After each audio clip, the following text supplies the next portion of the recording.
ഇത് നിങ്ങൾ ഈ മെഷീനിൽ തയ്ക്കുമ്പോൾ ഇതുപോലെ നൂല് കുരുങ്ങിയാണോ വരുന്നത്? ബാക്ക് സ്റ്റിച്ച് കണ്ടോ ഇങ്ങനെയാണ് വരുന്നത്. ഫ്രണ്ടിലാണെങ്കിലും ദേ കണ്ടോ നൂലിങ്ങനെ പൊങ്ങി പൊങ്ങിയൊക്കെയാണ് വരുന്നത്. അപ്പോൾ ഇങ്ങനെ സ്റ്റിച്ച് വളരെ മോശമായി നിങ്ങൾക്ക് കിട്ടാറുണ്ടോ? ഉണ്ടെങ്കിൽ അതിൻ്റെ റീസൺ എന്താണെന്ന് അറിയാമോ? ഇത് നമ്മൾ മൈഫ്രോക്സിലി ത്രെഡ് പ്രോബ്ലത്തിനെ കുറിച്ചാണ് പറയുന്നത്. ധാരാളം ആൾക്കാർ എപ്പോഴും ചോദിക്കുന്ന ഒരു പ്രോബ്ലം കൂടിയാണിത്. അപ്പോൾ ഇത് നമ്മുടെ സിംഗറിൻ്റെ ടേബിൾ ടോപ്പ് മെഷീനാണ് കേട്ടോ.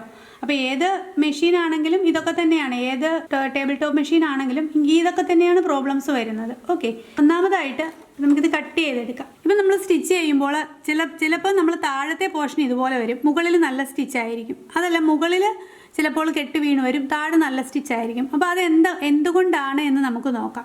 ഓക്കെ, ഇപ്പം നിങ്ങളുടെ താഴത്തെ സ്റ്റിച്ചിനാണ് പ്രോബ്ലം വരുന്നതെങ്കിൽ നിങ്ങൾ ആദ്യം നമ്മുടെ മെഷീൻ്റെ സെറ്റിങ്സ് ഒന്ന് ശ്രദ്ധിക്കുക. ഓക്കെ, അപ്പോൾ അതായത് നമ്മൾ മെഷീൻ എല്ലായ്പ്പോഴും സ്റ്റിച്ച് ചെയ്യുമ്പോൾ അതിൻ്റെ സ്റ്റിച്ചിങ് സ്പേസ് ഒരു 2 to 2.5.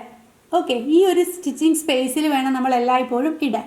പിന്നെ നമ്മൾ തുണി അനുസരിച്ച് വേണം ഇത് ഇടാനായിട്ട്. ഇപ്പോൾ കട്ടി കൂടിയ തുണിയൊക്കെ ആണെങ്കിൽ ഒരു 3 ആക്കാം. ഓക്കെ, കട്ടി നല്ല കുറഞ്ഞ തുണിയാണെങ്കിൽ 2 ആക്കുക. നോർമൽ ആണെങ്കിൽ 2.5 ഇട്ട് തയ്ക്കുക. ഓക്കെ, 2.5 ആ ഒരു റേഞ്ചിലിട്ടാണ് നമ്മൾ സ്റ്റിച്ചിങ് സ്പേസ് കൊടുക്കേണ്ടത്. അപ്പോൾ ഇങ്ങനെയുള്ള മെഷീൻ്റെ ഈ കുറേയധികം ടിപ്സ് ആൻഡ് ട്രിക്സ് കാര്യങ്ങളൊക്കെ ഉണ്ട്. അതൊക്കെ നിങ്ങൾക്ക് അറിയാമോ? അപ്പോൾ നമ്മൾ സ്റ്റിച്ചിങ് പഠിച്ചു തുടങ്ങുന്നവരാകുമ്പോൾ നമ്മുടെ മെഷീനെക്കുറിച്ചും കുറച്ച് കാര്യങ്ങളൊക്കെ അറിഞ്ഞിരിക്കണം. നമ്മൾ തയ്യൽ തുടക്കം മുതൽ പഠിക്കുന്ന ക്ലാസ്സുകൾ സ്റ്റാർട്ട് ചെയ്തിട്ടുണ്ട്. അതും നമ്മുടെ ഈ ടേബിൾ ടോപ്പ് മെഷീനിൽ സിംഗറിൻ്റെയും ഉഷയുടെയും മെഷീനിലുള്ള ക്ലാസ്സുകൾ നമ്മൾ സ്റ്റാർട്ട് ചെയ്തിട്ടുണ്ട്. അതോടൊപ്പം നമ്മുടെ സാധാരണ സിംഗിൾ മെഷീനുള്ളവർക്കും അതിലുള്ള ക്ലാസ്സുകളും ഉണ്ട്. അതുപോലെ അതിനകത്ത് ഫ്രോക്കിൻ്റെയും ചുരിദാറിൻ്റെയും നൈറ്റിയുടെയും ഒക്കെ ക്ലാസ്സുകൾ നമ്മൾ ഇട്ടിട്ടുണ്ട്. നമ്മുടെ ആപ്പ് വഴിയാണ് നമ്മൾ ക്ലാസ്സുകൾ കൊടുക്കുന്നത്. ആപ്പിൻ്റെ ലിങ്ക് ഞാൻ താഴെ കൊടുത്തിട്ടുണ്ട്. ഡീറ്റെയിൽസ് അറിയാനായി എൻ്റെ വാട്സാപ്പ് നമ്പർ ഞാനിവിടെ താഴെ കൊടുത്തിട്ടുണ്ട്. കൂടുതൽ വിവരങ്ങൾ അറിയാൻ നിങ്ങൾ ഈ വാട്സാപ്പ് നമ്പറിൽ എന്നെ കോൺടാക്റ്റ് ചെയ്യുക. ഒരു മെഷീൻ കയ്യിലുള്ളവരാണെങ്കിൽ ഒട്ടും സ്റ്റിച്ചിങ് അറിയില്ലെങ്കിൽ പോലും നമ്മുടെ ക്ലാസ്സുകൾ കണ്ടാൽ നിങ്ങൾക്ക് തീർച്ചയായിട്ടും ഫ്രോക്കും ചുരിദാറും ഒക്കെ സ്റ്റിച്ച് ചെയ്യാൻ പറ്റും. അപ്പോൾ എല്ലാവരും നമ്മുടെ ആപ്പ് ഇൻസ്റ്റാൾ ചെയ്യുക. അപ്പോൾ ഞാനിപ്പോൾ ഇതിനെക്കുറിച്ചല്ലേ പറഞ്ഞുകൊണ്ടിരുന്നത്. അപ്പോൾ അത് നമുക്ക് കണ്ടിന്യൂ ചെയ്യാം. സ്റ്റിച്ചിങ് സ്പേസ് നമ്മളെപ്പോഴും ഞാൻ പറഞ്ഞല്ലോ 2 to 3 വെക്കുക. അതിനുശേഷം പ്രത്യേകം ശ്രദ്ധിക്കേണ്ട ഒരു കാര്യമാണ് നമ്മുടെ ടെൻഷൻ. ഇതാണ് നമ്മുടെ ടെൻഷൻ. കണ്ടോ, ടെൻഷൻ വീൽ എന്ന് പറയുന്ന ടെൻഷൻ അഡ്ജസ്റ്റ് ചെയ്യുന്ന നോബ് ഇതാണ്. ഓക്കെ, അപ്പോൾ ഈ ടെൻഷൻ എപ്പോഴും 3 വെക്കുക. 3 to 4, അതിനപ്പുറത്തേക്ക് പോകണ്ട. ഇത് ഇങ്ങോട്ട് വരും കണ്ടോ, 0 വരെയുണ്ട്. അതുപോലെ ഇത് ഇങ്ങോട്ടേക്ക് 9 വരെയും ഉണ്ട്. അപ്പോൾ നമുക്കിതൊന്നും അല്ല വേണ്ടത്. നമ്മുടെ നോർമൽ സ്റ്റിച്ചിങ്ങിന് വേണ്ടത് 3 to 4, മാക്സിമം അവർ 5 വരെ പറയുന്നുണ്ട്. എന്നാലും 3 to 4 ഇട്ടാൽ മതി. 3 ഇട്ടാൽ മതി നമ്മുടെ സ്റ്റിച്ചിങ് ഒക്കെ കറക്റ്റായിട്ട് കിട്ടാൻ വേണ്ടിയിട്ട്.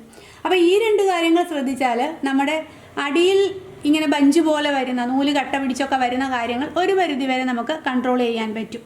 അതുപോലെ നിങ്ങളുടെ നീഡിലിൻ്റെ പൊസിഷൻ കറക്റ്റ് ആണോ എന്നും നീഡിൽ വളഞ്ഞൊന്നും അല്ലല്ലോ ഇരിക്കുന്നതെന്നും നിങ്ങൾ കൃത്യമായിട്ട് ചെക്ക് ചെയ്യുക കൂടി ചെയ്യണം കേട്ടോ. ഇനി നിങ്ങളുടെ ഈ മുകളിലത്തെ സ്റ്റിച്ചാണ് പ്രോബ്ലം വരുന്നതെങ്കിൽ അതിൻ്റെ പ്രോബ്ലം ചിലപ്പോൾ അടിനൂലിൻ്റെ ആവാം. ഓക്കെ, അപ്പോൾ നമ്മളിത് ഇത് മെല്ലെ ഓപ്പൺ ചെയ്ത് നമ്മുടെ ബോബിൻ കേസ് ഊരിയെടുക്കുക. എന്നിട്ട് ഇത് കറക്റ്റ് ആണോ എന്ന് നോക്കുക. ഇത് ചിലപ്പോൾ ഇവിടെ ഒരു കണ്ടോ ചെറിയ ഒരു പോർഷൻ കണ്ടോ, ഇവിടെ നമ്മൾ ഈ സ്ക്രൂ ഡ്രൈവർ കൊണ്ട് ഇത് ലൂസായിരിക്കാം. ഇത് ലൂസാണെങ്കിലാണ് അത് അങ്ങനെ വരുന്നത്. ഓക്കെ, ഇത് ലൂസാണെന്നുണ്ടെങ്കിൽ ഇപ്പം എൻ്റേത് കറക്റ്റ് അലൈൻമെൻറ്റിലാണ് ഞാൻ ഇട്ടിരിക്കുന്നത്, ലൂസൊന്നുമല്ല. അപ്പം നിങ്ങളുടേത് ലൂസാണെങ്കിൽ നിങ്ങളിങ്ങനെ നൂല് പിടിച്ച് വലിക്കുമ്പോൾ തന്നെ വളരെ ഫാസ്റ്റായിട്ട് ഇങ്ങ് പോരും. മനസ്സിലായില്ലേ?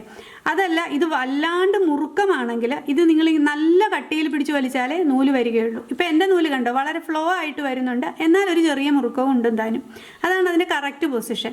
അപ്പോൾ ആ പൊസിഷനിലായിരിക്കണം നമ്മുടെ ഈ ബോബിൻ കേസിൻ്റെ ഈ സ്ക്രൂ ഇരിക്കേണ്ടത്. കണ്ടോ, മനസ്സിലായത്? ഈ പോർഷൻ. അപ്പോൾ ഇത് ലൂസാണെന്നാണ് നിങ്ങൾക്ക് തോന്നുന്നതെന്നുണ്ടെങ്കിൽ ഇതുപോലെ ചെറിയൊരു സ്ക്രൂ ഡ്രൈവർ ഉപയോഗിച്ചിട്ട് ഇത് ടൈറ്റ് ചെയ്യുക. ഈ പോർഷൻ ഇങ്ങനെ ടൈറ്റ് ചെയ്ത് കൊടുക്കുക. അതേ കണ്ടോ, ഇവിടെ കണ്ടോ, ഇങ്ങനെ ഈ ഭാഗം ടൈറ്റ് ചെയ്ത് കൊടുക്കുക. അതെല്ലാം നല്ല ടൈറ്റാണ്. ഈ നൂല് പിടിച്ച് വലിച്ചാലൊക്കെ വരാൻ ബുദ്ധിമുട്ടാണെന്നുണ്ടെങ്കിൽ വളരെ ചെറുതായിട്ടൊന്ന് ലൂസാക്കി കൊടുക്കുക. എന്നിട്ട് നിങ്ങളിതിങ്ങനെ ഈ നൂലിങ്ങനെ വലിച്ചു നോക്കുക കറക്റ്റ് ആണോ എന്നുള്ളത്. നിങ്ങൾക്ക് വലിക്കുമ്പോൾ അത് മനസ്സിലാവും. എന്നിട്ട് നിങ്ങളൊന്ന് ഇട്ട് തയ്ച്ച് നോക്കൂ. അപ്പം വളരെ കറക്റ്റായിട്ടും പെർഫെക്റ്റ് ആയിട്ട് നിങ്ങളുടെ സ്റ്റിച്ചിങ് കിട്ടും. ഇപ്പം ഞാൻ നമ്മുടെ മുകളിലത്തെ ഈ പോർഷനൊക്കെ അഡ്ജസ്റ്റ് ചെയ്തിട്ടുണ്ട്. താഴത്തെ ഭാഗവും കറക്റ്റായിട്ടാണ് കിടക്കുന്നത്. അപ്പോൾ നമുക്കിനി ഒന്ന് സ്റ്റിച്ച് ചെയ്ത് നോക്കാം എങ്ങനെയുണ്ട് സ്റ്റിച്ചെന്ന്. കണ്ടോ, നല്ല കറക്റ്റായിട്ട് തന്നെ നല്ല പെർഫെക്റ്റ് ആയിട്ട് സ്റ്റിച്ച് വന്നിട്ടുണ്ട്. അടിഭാഗം കാണിക്കാം. അടിയിലത്തെ സ്റ്റിച്ച് കണ്ടോ വന്നിരിക്കുന്നത്, കണ്ടോ എന്ത് ഭംഗിയായിട്ടാണ് വന്നിരിക്കുന്നതെന്ന് കണ്ടോ. അപ്പോൾ ഈ വളരെ ചെറിയ 2-3 കാരണങ്ങളാണ് പ്രധാനമായിട്ടും ഇതുപോലെ നൂല് കട്ട പിടിക്കാൻ കാരണം. വേറെയും കുറച്ച് കാരണങ്ങൾ കൂടിയൊക്കെ ഉണ്ട് കേട്ടോ. അത് ഇപ്പം നമ്മളിത് ഇവിടെ ഒക്കെ ക്ലീൻ ചെയ്യുക, ഇവിടെ അഴിച്ചൊക്കെ കാണിക്കുക എന്നൊക്കെ ഉള്ളതാണ്. അത് നമുക്ക് മറ്റൊരു ക്ലാസ്സിൽ പറയാം. അപ്പോൾ വളരെ നിങ്ങൾക്ക് എളുപ്പം ചെയ്യാൻ പറ്റുന്ന കാര്യങ്ങളാണ് ഇതൊക്കെ.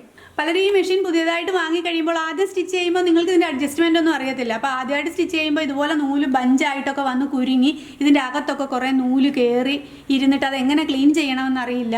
അങ്ങനെയൊക്കെ പറഞ്ഞിട്ട് മെഷീൻ തന്നെ മാറ്റി വെച്ചിട്ടിരിക്കുന്ന ആൾക്കാരും ഉണ്ട്. ഒത്തിരി പേര് എനിക്ക് കമൻറ്റ് ചെയ്യുകയും ഒക്കെ ചെയ്യാറുണ്ട് എന്ത് ചെയ്യണം എന്ന് ചോദിച്ചിട്ട്. അപ്പോൾ ഇതുപോലെയുള്ള വളരെ ചെറിയ ടിപ്സും ട്രിക്സും ഒക്കെ ഉപയോഗിച്ച് നമുക്ക് നമ്മുടെ മെഷീൻ നല്ല ഭംഗിയായിട്ട് സൂക്ഷിക്കുകയും സ്റ്റിച്ച് ചെയ്യുകയും ചെയ്യാം. അപ്പോൾ തയ്യൽ ആദ്യം മുതൽ പഠിക്കാനും അതല്ല ചുരിദാറോ ഫ്രോക്കോ ഒക്കെ മാത്രം പഠിക്കാനും ആഗ്രഹമുള്ളവർ നമ്മുടെ ക്ലാസ്സിൽ ജോയിൻ ചെയ്യുക. അടുത്ത വീഡിയോയിൽ കാണാം. ബൈ.